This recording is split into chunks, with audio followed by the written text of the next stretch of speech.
140 বছর লড়াই সংগ্রামের আমাদের শ্রমিক জনগোষ্ঠীর আজ পর্যন্ত শ্রমিকরা তাদের অধিকার ফিরিয়ে পায়নি।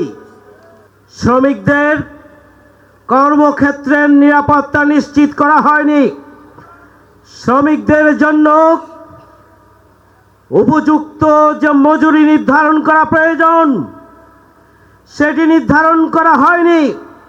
দ্রব্যমূল্যের ঊর্ধ্বগতি, কিন্তু তাদের পরিবার পরিচালনার জন্য যে ন্যূনতম আর্থিক তাদের সম্মাননা প্রয়োজন, আর্থিক যে স্যালারি প্রয়োজন, মজুরি প্রয়োজন, সেটি তাদেরকে দেওয়া হয় না। তারা মানবেতর জীবনযাপন করছেন।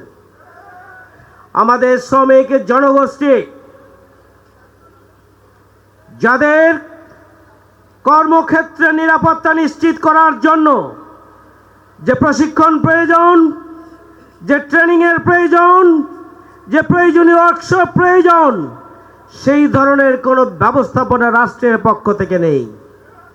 শ্রমিক জনগোষ্ঠীর প্রত্যেকটি স্তরে স্তরে আমরা দেখেছি তাদের লাইসেন্স পাওয়া, নিবন্ধন পাওয়া, তাদের বহুবিধ কার্যক্রমে হাজার ধরনের প্রতিবন্ধকতা আমরা লক্ষ্য করছি। স্বাভাবিকভাবে জীবনযাপনের জন্য যে পরিবেশ প্রয়োজন, কর্মক্ষেত্রে যে পরিবেশ প্রয়োজন, সেই পরিবেশও তাদেরকে দেওয়া হয় না।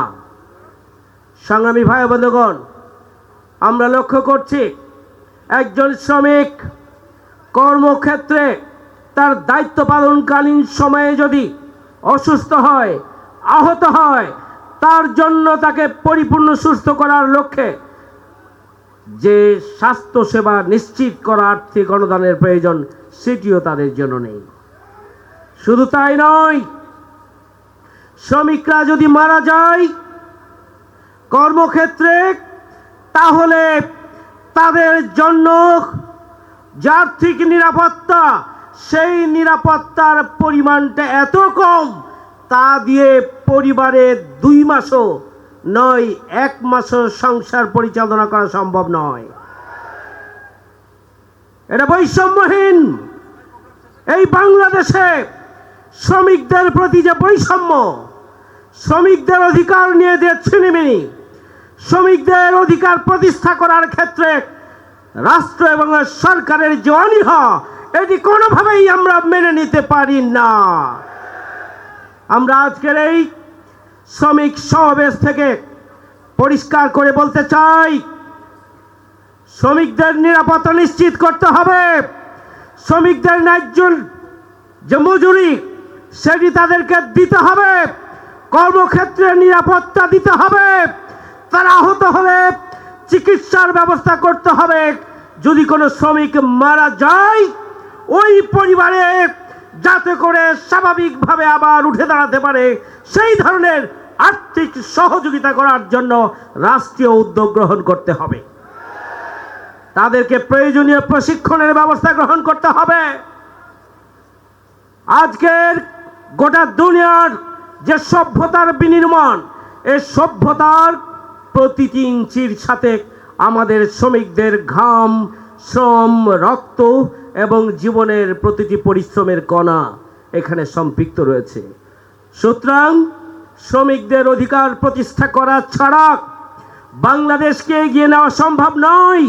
শ্রমিকদের অধিকার প্রতিষ্ঠা ছাড়া বাংলাদেশকে একটি উন্নত রাষ্ট্র হিসাবে প্রতিষ্ঠিত করা সম্ভব নয়।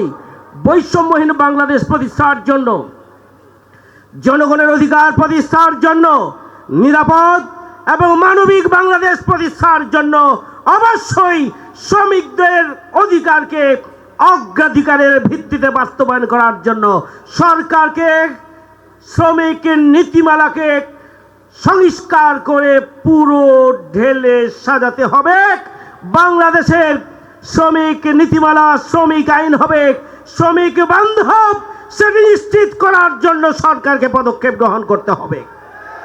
সংগ্রামী ভাইরা, আসুন একটি নিরাপদ, মানবিক, বসবাসযোগ্য বাংলাদেশ গড়ে তুলতে হলে শ্রমিকদের স্বার্থকে সুরক্ষার পাশাপাশি আগামী দিনে দুর্নীতি, সন্ত্রাস, চাঁদাবাজ মুক্ত একটি নতুন বাংলাদেশ প্রতিষ্ঠার জন্য নিজ নিজ অবস্থান থেকে ঐক্যবদ্ধ ভূমিকা পালন করতে হবে। শ্রমিকরা 24-এ ভূমিকা রেখেছেন, শ্রমিকরাও আগামী দিনে নতুন বাংলাদেশ বিনির্মাণে ঐতিহাসিক অবদান রাখবেন। সে আহ্বান রেখে আমি সবাইকে ধন্যবাদ জানাই।